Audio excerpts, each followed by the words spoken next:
د بلخ ولایت په مقام کې د ولایت مقام د دفتر رئیس او سرپرست والي په مشرۍ نوبتي غونډه جوړه شوه. نوموړي د غونډې په ترڅ کې د دولتي ادارو ترمنځ په لا زیاتې همغږۍ او همکارۍ ټینګار وکړ او د غوره خدمتولۍ او ټولنیز عدالت په رامنځته کولو کې اړین وباله.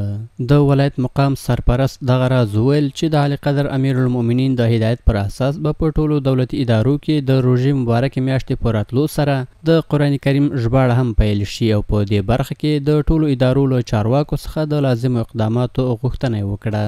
ورته مهال د علماو شورا رئیس په نایب آباد ګمرک کې د تخلیه او بارولو په تړاو خبرې وکړې او ټینګار یې وکړ چې د قراردادونو په ورکړه کې باید دولتي شرکتونو ته لومړیتوب ورکړل شي. په یاد غونډه کې دغه راز په مزار شریف ښار کې د عشقري سوداګریز مارکیټ په اړوند چې څښتن یې د بازازانو له اتحادیې سره د تړون لاسلیک غوښتنلیک مسؤلینو ته سپارلی و، د چارواکو له لورې په دغه غونډه کې له جروبحث وروسته یاد غوښتنلیک تایید شو.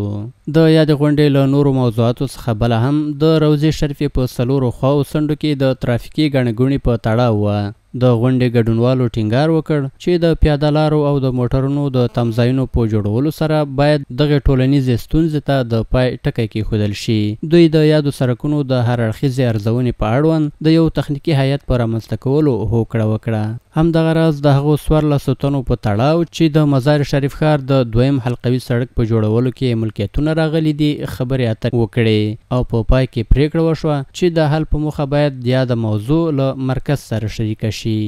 د بلخ ولایت د اطلاعاتو او کلتور رئیس د خپل ویناو په ترڅ کې وویل چې امارتي ادارې او بنسټونه له یاد ریاست سره په همغږۍ باید د رسنیو لپاره پروګرامونه جوړ کړي څو په پراخه کچه د ادارو فعالیتونو او د اسلامي امارت رغنیزو پروژو ته خبرې پوښښ ورکړل شي. دغه راز په یاده غونډه کې د بیلابیلو نورو موضوعاتو ترڅنګ د امیر المؤمنین حفظه الله د فرمانونو په پلي کولو او د امارتي ادارو ترمنځ په لا زیاتې همغږۍ ټینګار وشو چې له دې سره دغه غونډه پای ته ورسېده.